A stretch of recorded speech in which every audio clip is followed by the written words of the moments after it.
Hi, everyone. I'm Bill Squadron, President of Our Energy Policy, and thank you for joining us today for our webinar on the free market and the energy transition.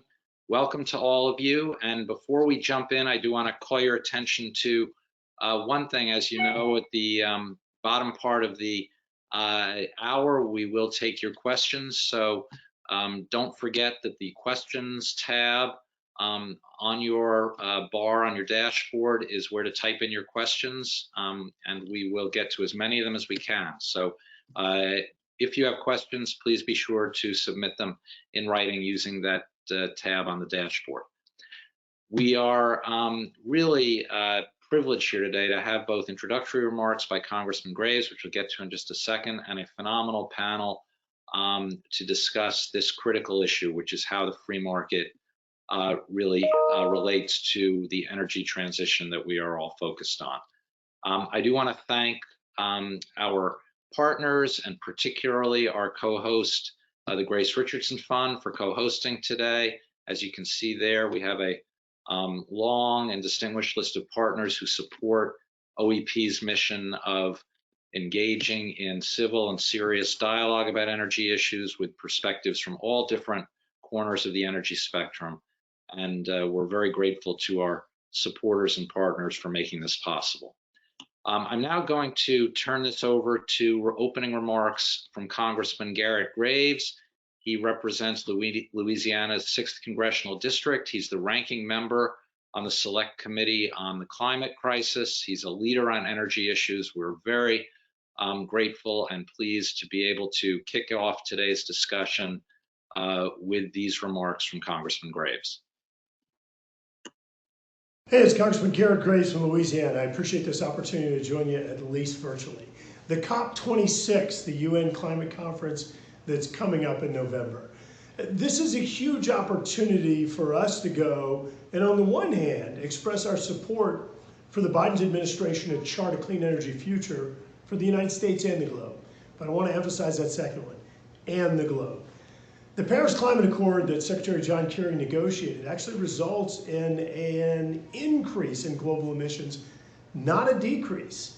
The United States has actually led the world over about the last 17 years in reducing emissions, and we've done it without mandates, without restrictions, without picking technological winners and losers. We've done it by letting innovators innovate, letting them do what they do. As a matter of fact, you can look back during the Obama administration. There was an effort called the Clean Power Plan to reduce emissions from the power sector 32% by 2030. President Trump, as you can imagine, came in and threw this out. Despite it being thrown out, the power sector didn't just hit that target of a 32% reduction, they exceeded it. And they did it 11 years early in 2019. Let me say it again. We let innovators do what they do.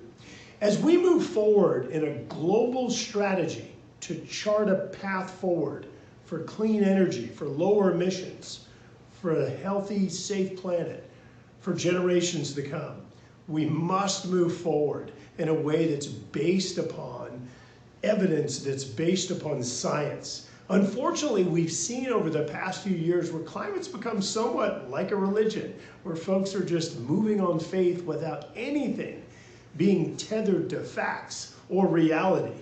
And it's a dangerous direction because we've seen some preview of what that looks like in terms of higher energy prices, in terms of shortages, in terms of disproportionately impacting the poor and actually resulting in higher emissions. This year, for example, it looks like we're going to see a 23% increase in the utilization of coal. This is in the Biden administration. We're going to see an increase in emissions coming out of the United States. We can chart a clean energy direction that's actually based on America's resources, that's based upon an affordable strategy, that's based upon a strategy that allows the United States to continue exporting energy solutions around the world, just like we are from my home state today to 36 countries around the world. So let me say it again. I'm excited to go to COP. I'm excited to engage the international community and reinforce our support for the Biden administration's goal of reducing emissions. But I'm also excited to share with them some of the successes, some of the evidence-based strategies we have in the United States that, if deployed worldwide, can result in reducing global emissions, not increasing them, and can result in a healthy, thriving economy in the United States for generations to come. Because if we just give future generations a healthy planet, that's okay. But if we give them a healthy planet with a thriving economy, that's fantastic. Our thanks to Congressman Graves for those very insightful and really foundation-laying opening remarks for what will now, I think, really piggyback on that to be a very detailed and thorough conversation of how markets really impact and energy transition. We are supposed to be joined in a second by Ed Morse, who is the head of commodities research globally for Citigroup. Ed is working on some technical issues. I'm here. Can you hear me? We can hear you now, Ed. Okay, great. And I'm sorry about that. Sorry about my technical issues. I take it we're about to introduce the participants and go ahead with the call, yes, right? Yeah, I'm going to ask our distinguished panel, Rod, Drew, Katie, to join us. And Ed, I will turn it over to you as our moderator with just a couple of quick words of introduction. We are really privileged to have Ed Morse moderating this group today. As I mentioned, he's the global head of commodities research at Citigroup. He's held numerous positions over the years in the energy field, including Deputy Assistant Secretary for Energy Policy and Executive at Phillips Petroleum in academia. And we are very fortunate to have him moderating our conversation today. So Ed, I'll leave it to you. Thanks very much. Thank you very much. And welcome everyone to this event. It's really exciting in a way to be able to talk about the world we're living in placing an emphasis on markets and how properly operating markets can work, and how properly operating markets can lead us to many of the goals that have been adopted by many of the nations of the world. Not all yet, but meeting soon in the confines of COP26 in Glasgow. With us today on this call on free markets and the energy transition, we have Drew Bond. Drew is the co-founder and president of C3 Solutions. That's short for Conservative Coalition for Climate on the 3C Solutions. He has decades of experience in the conservative movement, including serving as a senior advisor for President George Bush at the U.S. Department of Energy and chief of staff at the Heritage Foundation. Katie Tubb is a senior policy analyst for energy and environmental issues in the Thomas A. Rowe Institute for Economic Policy Studies at the Heritage Foundation, where Drew had been. Katie researches and writes on subjects such as nuclear energy, climate change policies, and the benefits of free market environmentalism. Finally, Rod Richardson also joins us. He's president of the Grace Richardson Fund, which is dedicated to pioneering new free market solutions to critical issues in gridlock. Rod also co-founded the Clean Capitalist Leadership Council, which brings together a fellowship of business, policy, and philanthropic leaders to explore at the highest levels new proposals to turn capitalism into clean capitalism. How appropriate it is at this moment in time when we are talking about the free market and the energy transition, and we are having the first real crisis of an energy transition to a zero emissions world.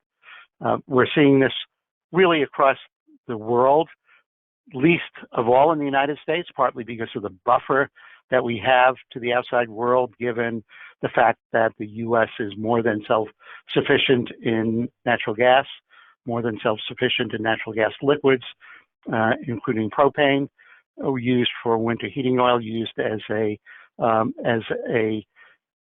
generator fuel as well for emergencies.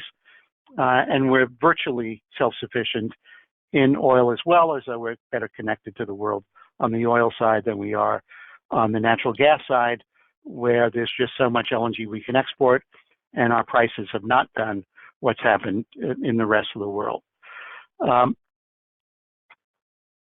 So today's conversations about the energy transition is really a welcome addition to the assumptions that are underlying most conversations most of us have been involved in related to climate change and markets. And we're thankful to Rod Richardson for having the foundation, which he's associated as a co-host of this meeting.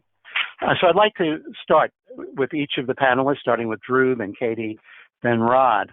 And I'd like each of you to, as succinctly as you can, spend 3 or 4 minutes on explaining what you mean by free market policy. Can you identify any such markets anywhere that might be worth emulating, some markets that might be there if there were improvements made? And has the U.S. been able to achieve whatever it might be achieving on the basis of innovations primarily arising from market competition? So Drew, over to you. Yeah, thanks, Ed. Thanks for the question, and I really appreciate the opportunity to talk about economic freedom and free markets. And I hope I don't completely usurp my friend Katie Tubb, as obviously we both have our heritage credentials, but I think we often think through the same lens. I mean, when you ask the question about free markets, I first look to research and some pretty well established research that Heritage actually has done in the Index of Economic Freedom. And so when you look at that index that has taken place over the course of almost 30 years, you see that countries around the world that are more economically free are actually also more clean, and by a factor of like 2. And so when you look at the research and the definitions of what does it mean to be economically free, you have to look at things like, what is the size of government? Is it too big or is it too small? You have to look at things like regulatory environment and how efficient are the regulations. And you also have to look at things like private property rights and taxes. And so I think when I think about free markets, I think there's this sort of misperception in the world these days that free markets, when we free marketeers talk about free markets, we mean simply no government. And I would say that's not the case. We're talking about limited government. We're talking about the appropriate roles for government. And fundamentally, the question is, can businesses compete unimpeded by the government? Can businesses compete unimpeded by the government? And when you see that happen around the world, you see a tremendous prosperity, you see a great environment. And it's not perfect, right? But I mean, a couple of examples, if you look at, on the best acting side, there's countries like, there's countries over in Eastern Europe, right? There's countries like even, Taiwan, right? Which is actually doing things quite well. If you look at Singapore, if you look at New Zealand, if you look at Australia, those countries are quite good at their economic prosperity and taking care of their environment. On the flip side, if you look at Venezuela, North Korea, China, there's a number of bad actors out there that are moving in the wrong direction towards economic and away from economic freedom. So domestically, frankly, you could look at Texas versus California. I mean, people are immigrating from California to Texas, and it's for all kinds of reasons, and oftentimes for economic reasons that ultimately impact the environment. So, with that, I would just say again, economic freedom, free enterprise is a move towards less government, not more. And there is no perfect solution, of course. Thanks very much, Drew. And Katie, do you want to add to that from your perspective? Yeah, so great to just piggyback right off of what Drew was talking about with this index of economic freedom, which if you all haven't seen it, I strongly encourage you to take a look, because data can tell you a lot of things. And I think Drew is right that the data just bears out that economically free countries can afford to care about the environment. And so I think that's the trend we need to pay attention to. To try and kind of bring this down to home a little bit.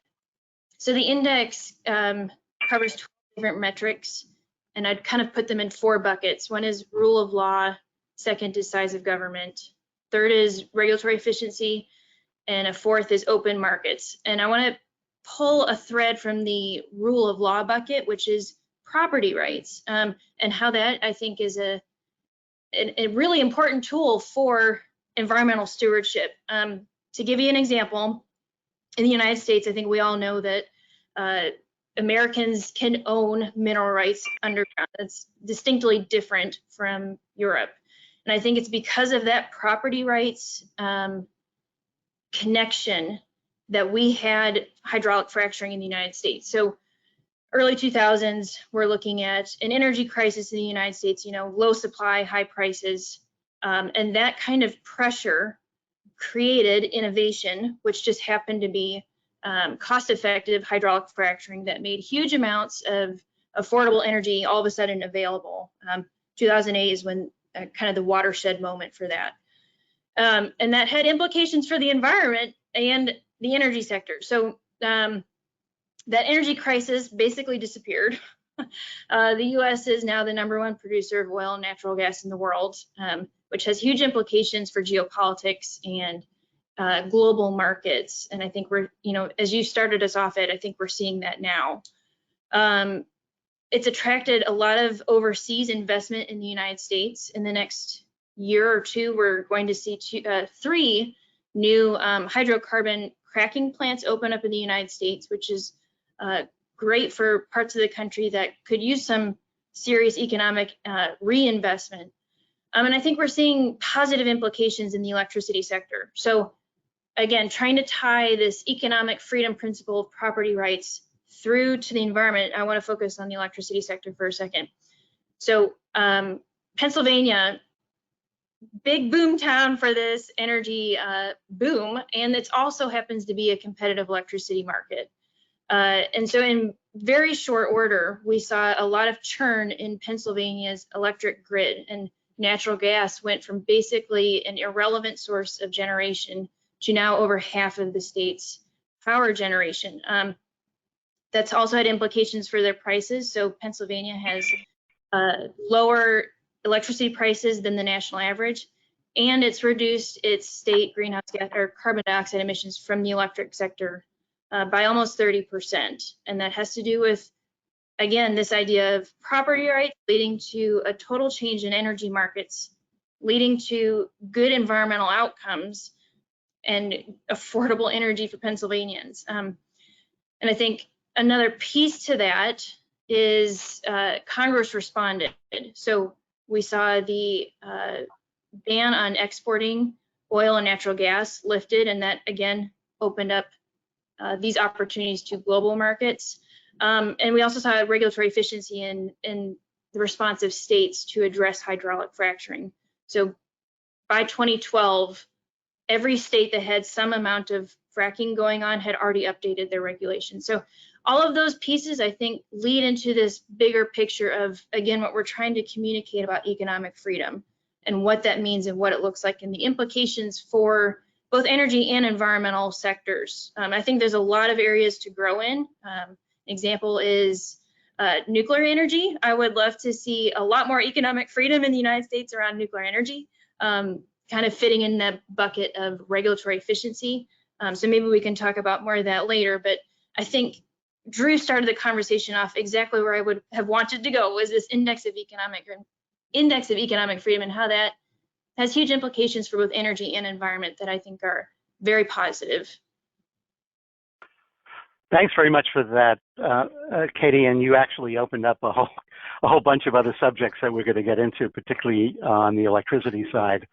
And ironically, on the electricity side, here we have the model of the regulatory regime in Pennsylvania and some other places around it versus the regulatory regime in Texas, which is not exactly a regulatory regime that you'd think would be in a state in which we're talking about and applauding free market principles. But on the other hand, I think you nailed it exactly right on property rights. And certainly it is worth thinking about the fact that it is no accident that the shale revolution occurred in the U.S. And I think there are 2 things over and above the property rights issue that you focused on that are worth noting. One of them is, of course, that the U.S. oil and gas sector has been dominated not by very large international oil companies, not by super large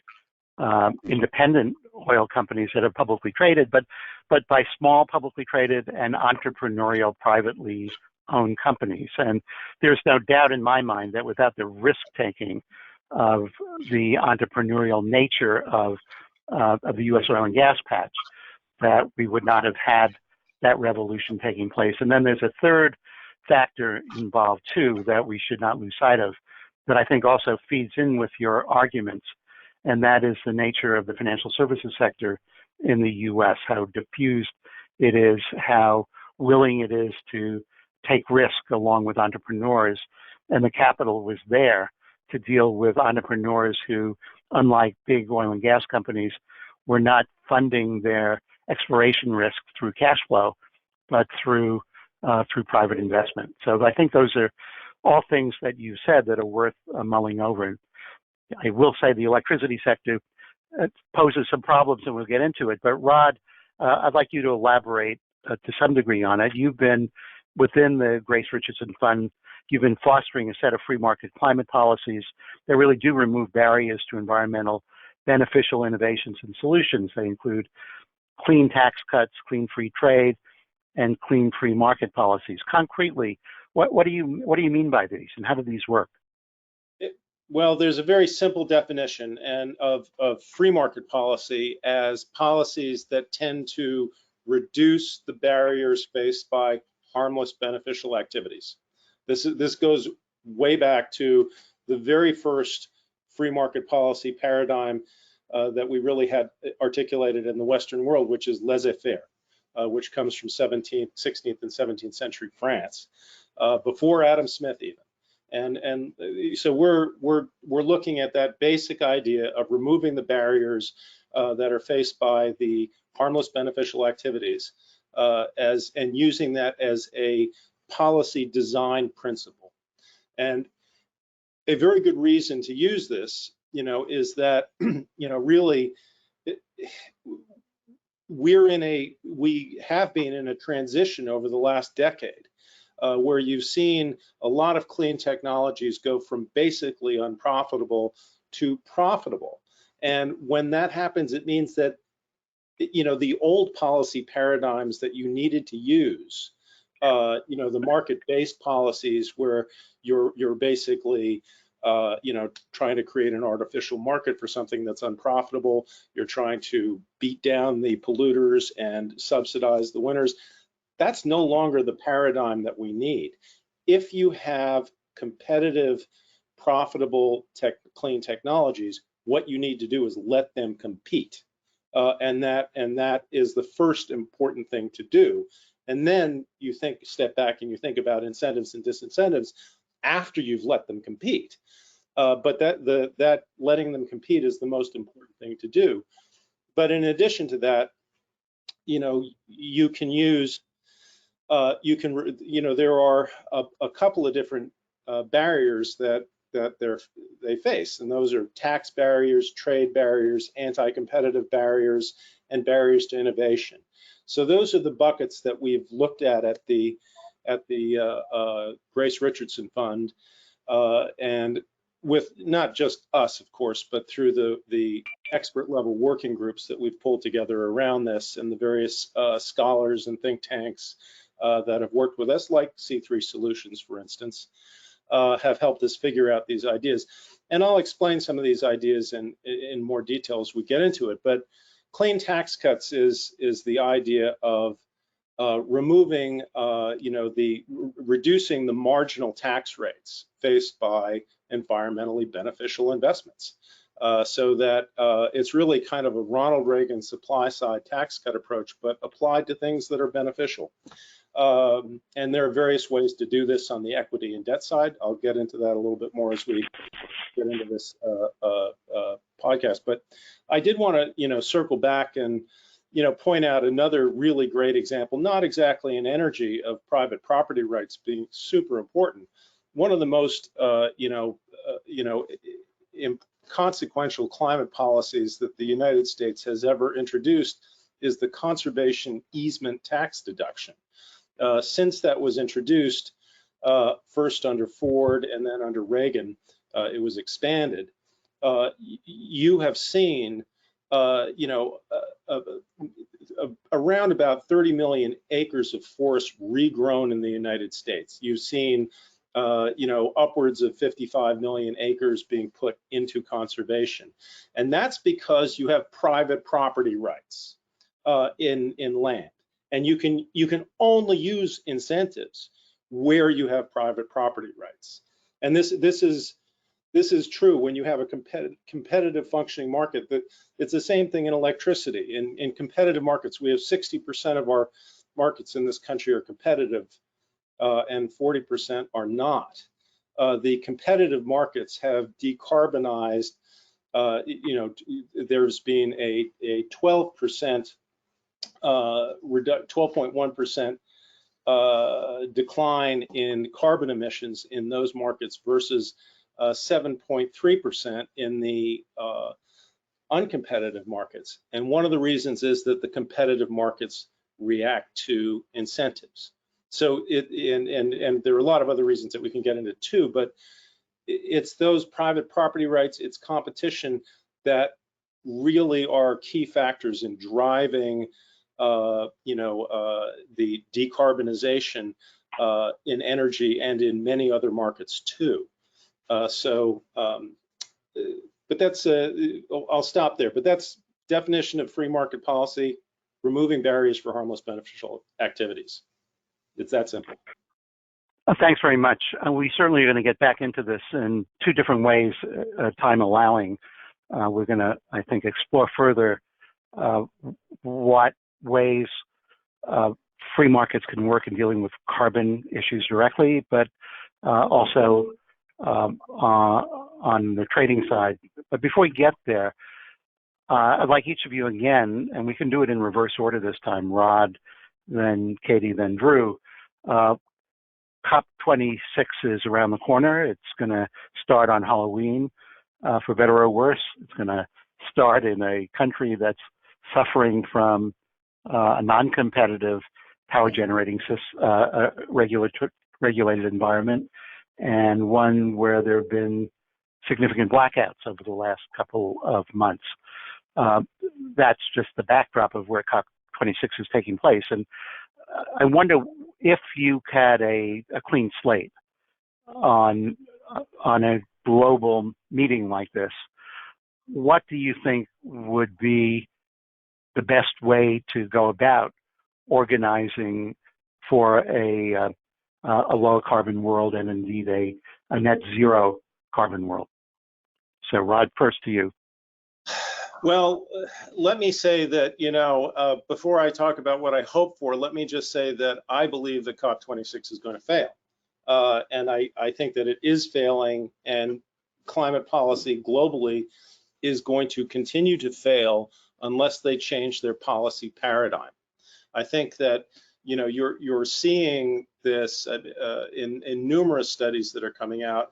I think Chatham House is an independent policy institute in the UK that just concluded that there's less than 5% chance of keeping temperatures below 2 degrees centigrade above pre-industrial levels, and less than 1% chance of reaching the 1.5 degree target set by the 2015 Paris Agreement if we continue on the trajectory we're on.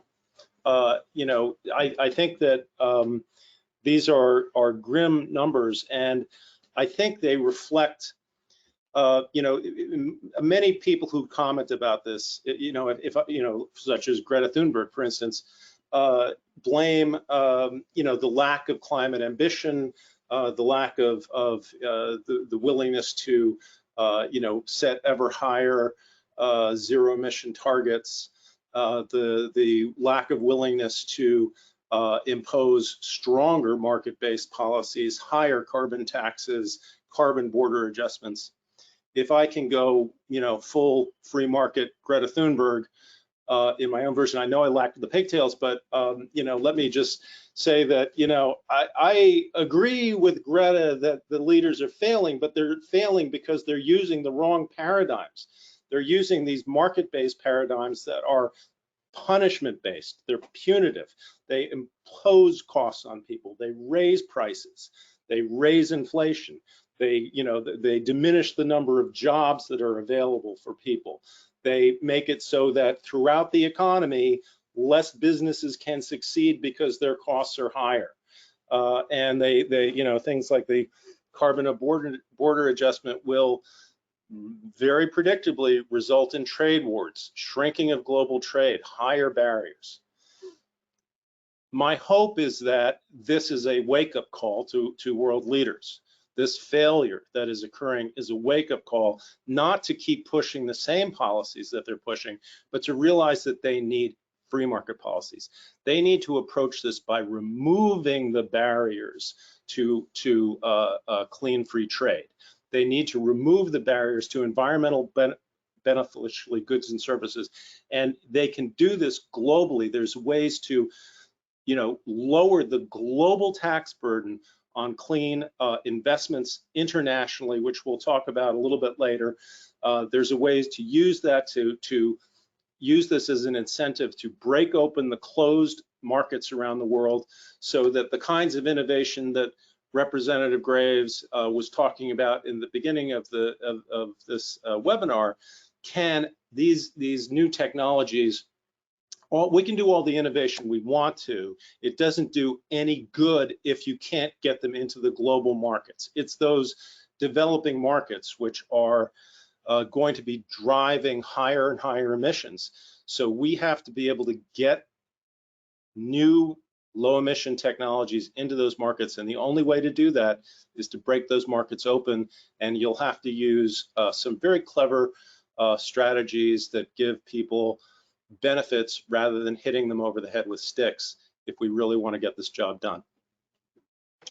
I like that version of Greta much better. I like that version of Greta much better, Rod. I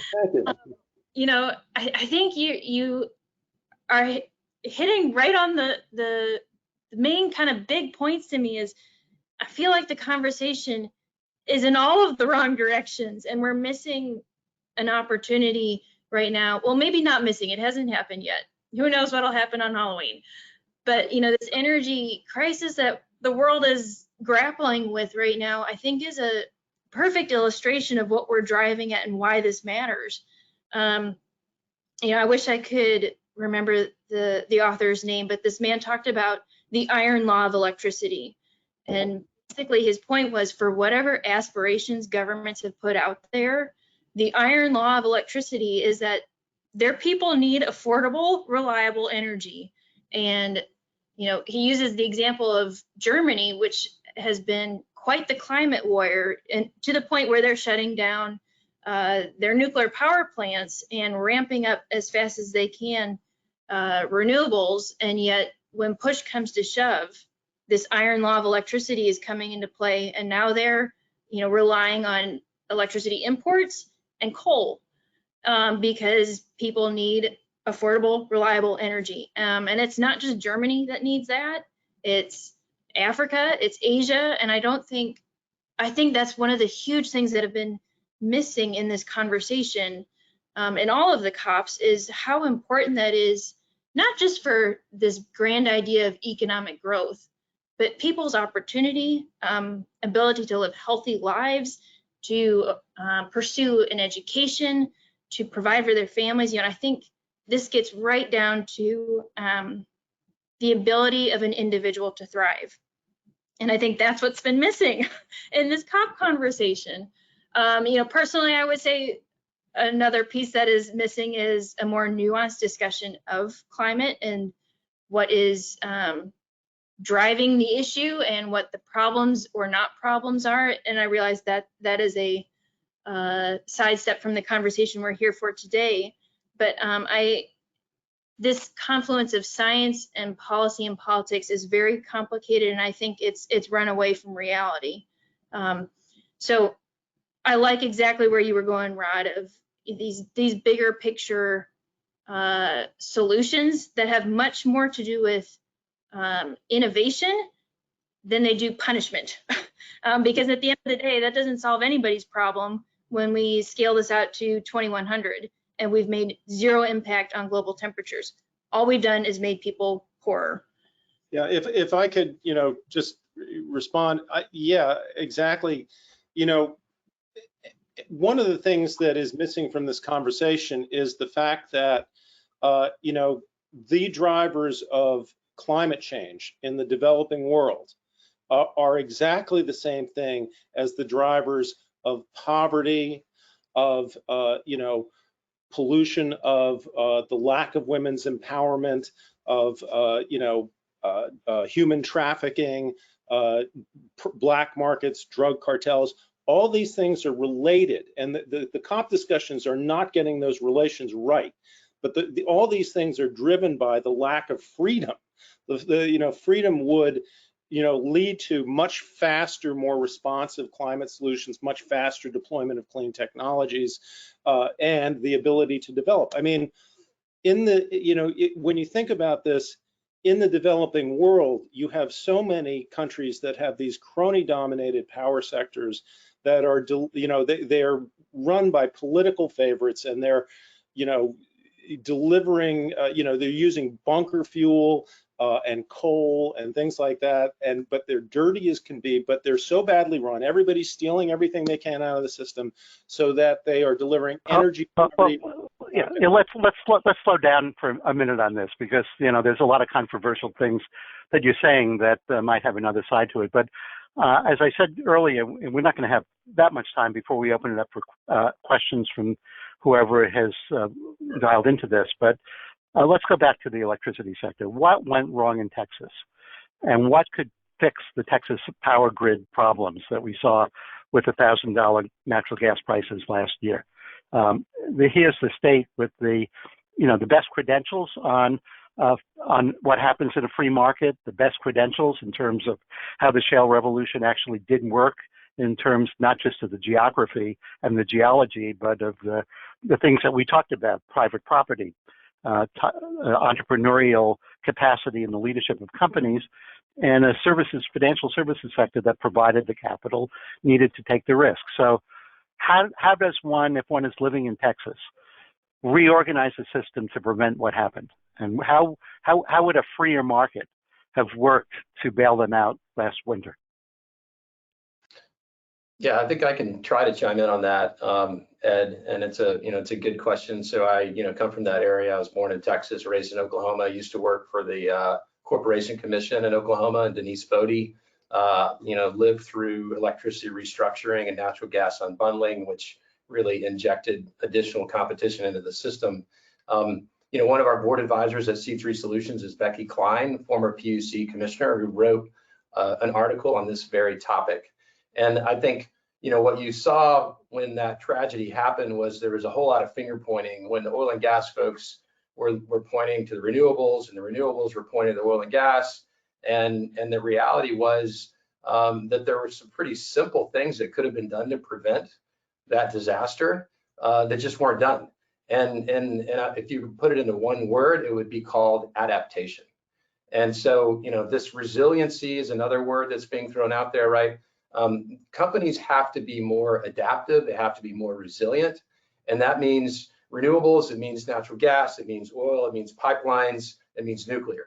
And so fundamentally, the industry in Texas wasn't ready. They simply weren't ready for that cold weather snap, right? And so what happened was you had pipes freeze. Well, they had one in the last 10 years, just like this. So why were they not ready? Why did they not learn the lesson? I mean, I think that's a good question. I think you need to ask the CEOs of those companies. But, they should have been ready by having their systems and equipment better insulated. And that was just a fundamental, simple piece of the puzzle that could have been managed better.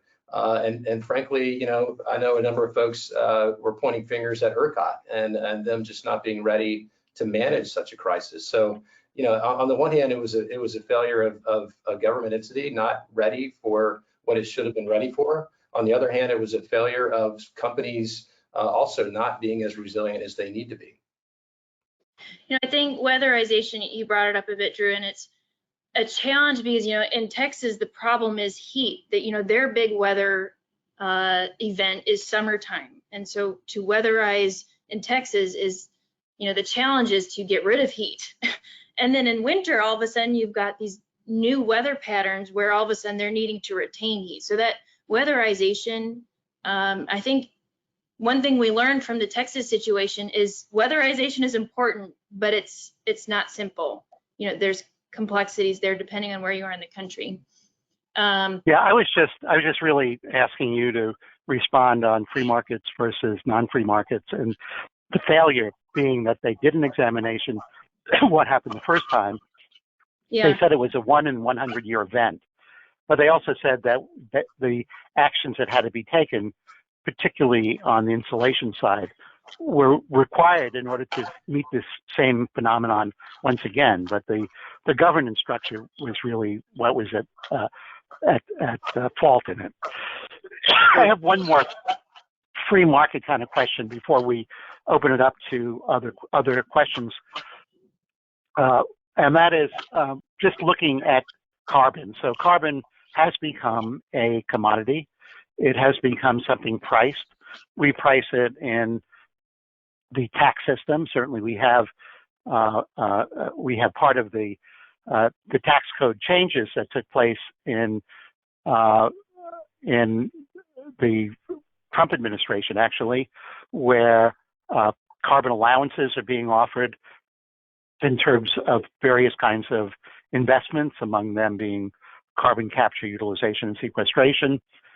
So we have a price that's going up to $50 a ton there, and we have prices in other markets in the U.S.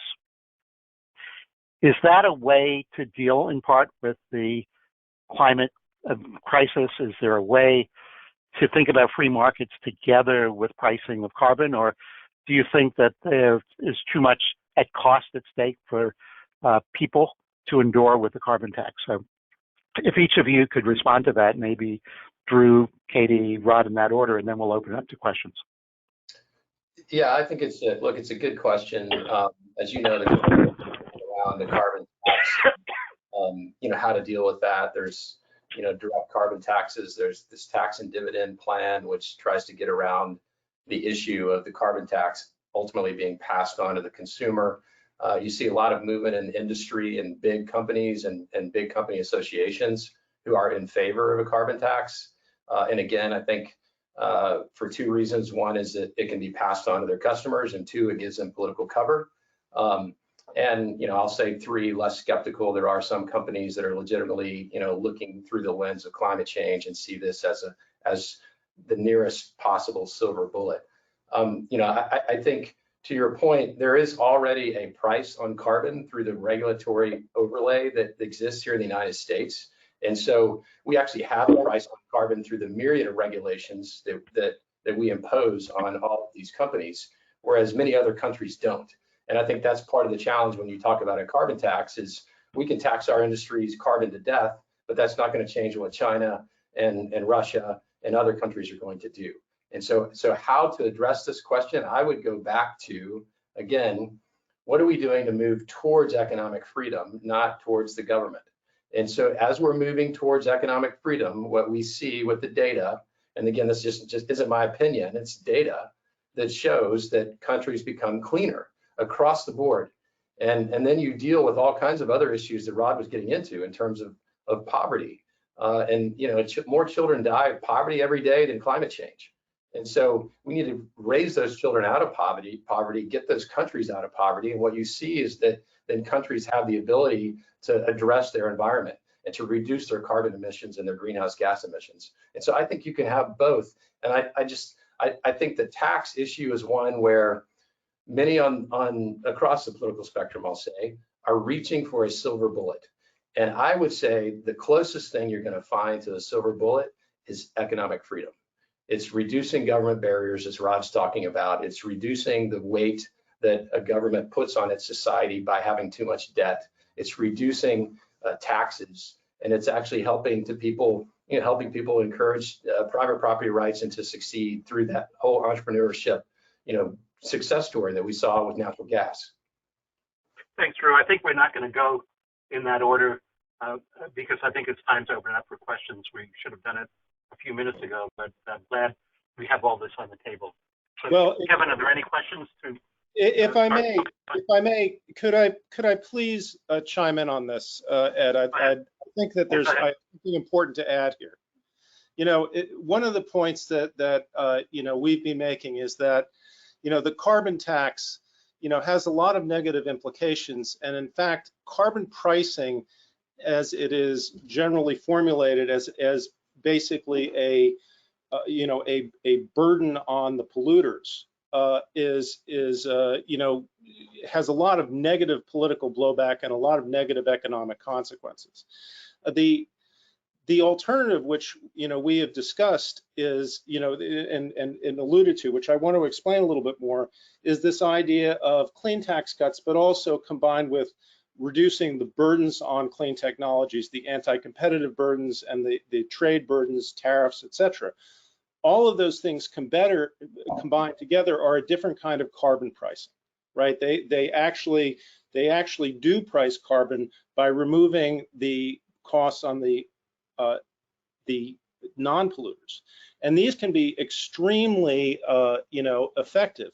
I want to just give you an example of one kind of clean tax cut, which is called this one is one that was really flagged by Jigar Shah, who is not not even a Republican. He is a clean energy entrepreneur, as being really potentially very beneficial for clean energy deployment. And that is the idea of using private tax exempt debt.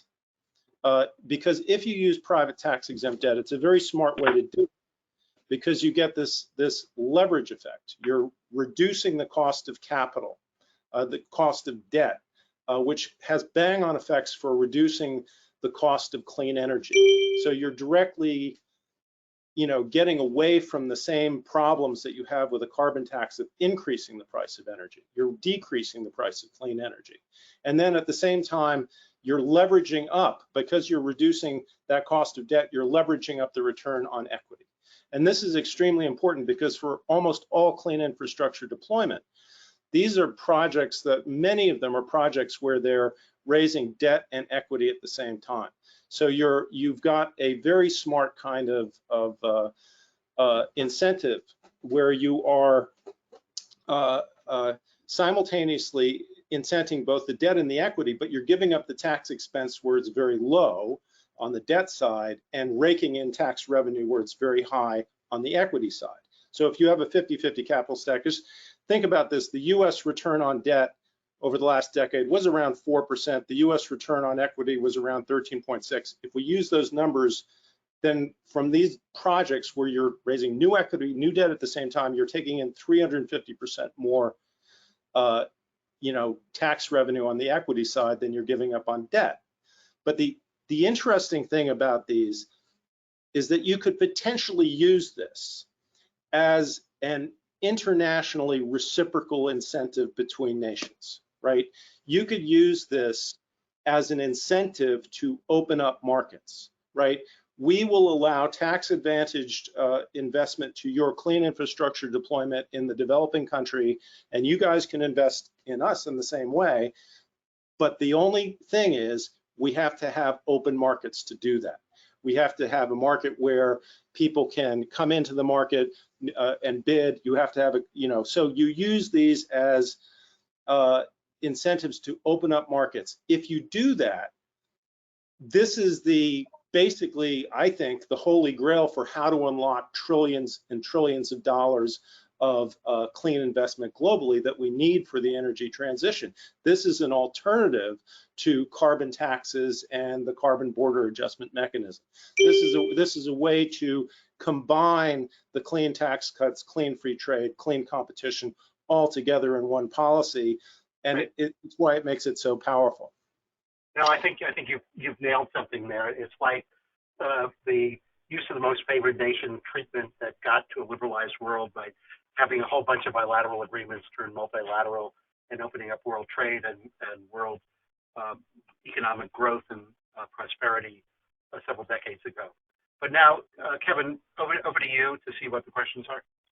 Thank you very much, Ed, and thank you to all our panelists. We do have more than a few questions lined up here, so we'll get through as many as we have time for. First question from Roger Arnold. Taking the position that overbuilding intermittent renewables is necessary, how can this best be incentivized under a competitive free market system? So I just want to make sure I understand the question. I mean, the question is, how do you incentivize distributed energy generation? But he salted that a little bit with overbuilding. So, you know, I'm not sure exactly where he's coming from, but, you know, I will say that, look, when I've looked at the tax code, and I've looked at it both from the policy lens and also as an entrepreneur lens. I mean, I actually have a solar company that I'm CEO of called Powerfield Energy, and we're seeking to develop solar projects here in the United States. Our products made here in the United States. I can tell you from experience that the investment tax credit is a barrier. It's a barrier for companies that are not mega finance companies, you know, like a JP Morgan or, you know, pick your company. And I'm not picking on them, but if you're a small to medium-sized company and you want to develop a solar farm in the United States, you will quickly bump into a barrier called the investment tax credit. Now, it's supposed to be an incentive, but what it actually does is it completely just slows down the process, adds cost to your ability to actually develop a project, because you can't do it without the investment tax credit and finding a way to monetize it. And no one wants to monetize this tax credit unless you're trying to monetize $100 million of it. If you're trying to monetize $5 or $10 million of it, good luck. So, you know, I guess I would say there's a couple things we could do. One is we should get rid of all tax subsidies. So tax credits, the renewable tax credits that are production tax credit for traditionally wind and others, investment tax credit for solar. You know, there was a tax incentive, I'll call it, that was implemented in 2017 called bonus depreciation or accelerated depreciation, some people call it. It basically took the depreciation schedule that is traditional between like a 5 and 7 year project and basically allowed companies to depreciate or to write off that expense in the very first year. And that has dramatically increased investment, not only in renewable distributed generation, but also in manufacturing and all kinds of other industries that aren't necessarily clean, so to speak, but it's helped them become more efficient. So, you know, I think there's a lot of things that we can do there. Again, what can we do to reduce the barriers that exist that are impeding what otherwise are, you know, good companies and good technologies trying to get to the market? Thank you for that. And I think that actually leads into our next question quite nicely. You know, this is from John Funk. How will the free market handle the development of green hydrogen? Plug Power asserts its technology can get to $1 a kilogram. Will the company need tax incentives to bring this ambitious green hydrogen plans to fruition? Yeah, can I make a suggestion there? And that is, you know, and if I can jump into that first question and link these two questions together, you know, the deployment of renewables these are competitive technologies that don't need traditional subsidies. Using these income transfer subsidies like the tax credits are, as you know, Drew said, market constricting. Only the wealthiest taxpayers can take advantage of these. Smaller can't. The clean asset bonds and loans, for instance, is much more democratized. Jigar Shah wrote a great piece about this aspect of it, that this is something that every investor can take advantage of, and you're not transferring income from somebody to somebody else. You're letting investors simply keep more of their profits, which is a better kind of situation and allows much more dynamic response. So something like these for clean infrastructure deployment, to answer the first question, but the lead into the next one is that, you know, these produce a dynamic response in the deployers, because when you give them this cost of capital reduction, they look at that and they say, wow, we can get this extra profit every time we do this. And that leads to a dynamic response of doing more and more and more of it, opposed to, say, government debt, where you don't have any dynamic response. That if you give them a tax exemption to the government, that's the budget that they have extra. But that's not the way a capitalist sees it. So, but the way you have to incentivize something that isn't yet profitable, like green hydrogen, is a little bit different. Now, using kind of the tax credit schemes that we've used in the past, those aren't really the best way to do it. I would say that, first of all, we shouldn't just be asking this about green hydrogen. We should be looking at the world of zero emission fuels, and we should be looking at the world of zero baseload energy. And we should be looking at innovation, and we should be doing things that are not targeted at specific technologies where we're picking winners and losers, but we're looking at technology neutral kind of incentives. So if you're going to use tax credits, if you have to use that for something that's unprofitable, I would say look at the ESIC, which was designed by, I think, ClearPath Foundation has been in the front of that. That's the Energy Sector Innovation Credit, which is interesting, really interesting, because it's geared on the amount of energy you sell. So it's you know, what you get paid is not based on what you produce, but it's based on what you sell, which is much more important because it shows, are you competitive in the market? Are you succeeding as an entrepreneur? So it's rewarding success rather than rewarding merely being there, merely producing. So and it also phases out as you get more profitable. So it's a clever kind of thing that and you know, then you would transition over to the clean asset bonds and loans. But also another thing that we should look at, especially where green hydrogen, you know, is used to produce zero base load energy, right? Zero base load electricity is almost the most important thing that we need in, you know, in our energy sector. So one clean tax cut idea for this is something called zero regrets, which was originated by our friends at Conserve America a few years ago. But what it basically says is, if you're selling zero emission baseload energy, there should be no tax on this enterprise. So it's tax exempt, completely tax exempt, and that means that you're selling it at lower costs. It makes this look very, very attractive to investors.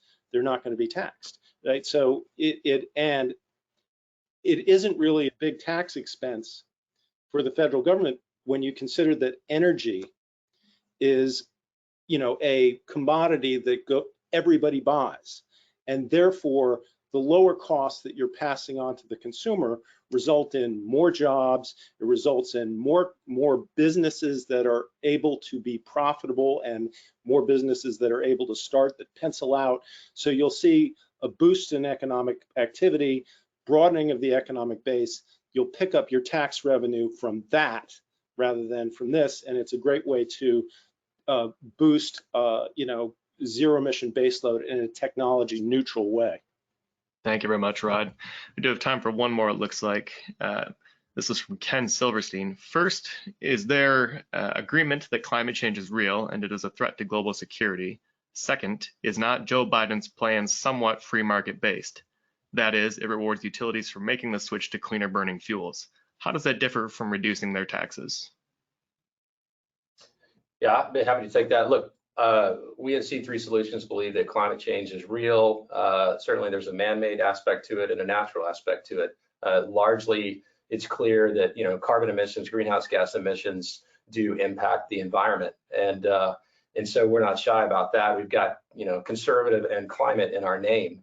And so, you know, fundamentally, we just think we need serious solutions to the issue. And serious solutions, the most serious solutions, tend to be based on free market economics and what we've seen that works. You know, as to Joe Biden's plan, I mean, forcing utilities to buy a certain amount of electricity because it's clean. Again, it's a top-down, you know, attempt at a solution when we think that there ought to be a whole lot more competition first. And so, as Rod, I think, articulated early on, let's start by reducing barriers. Let's start by reducing taxes. Let's start by, you know, reducing the regulations that actually impede good, clean energy progress. And then, if we can't achieve what we're trying to achieve with the environment there, then let's look at it again.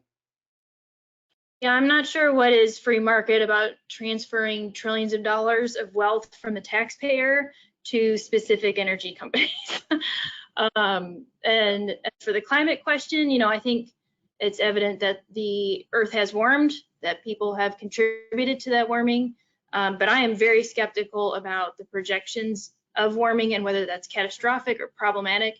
And that certainly plays into the policy question here of what do you do about it? And I think that's in part why this conversation has been so important, because I think what we're trying to do here is show the problems with a high regulatory, high spending approach to global warming, but also amplify the importance of free markets to getting people affordable, reliable energy, and how free markets and economic freedom can shine a light on some real problems, regulatory barriers to innovation, to competition. Maybe it's green hydrogen, maybe it's wind and solar, maybe it's something we haven't even thought of yet.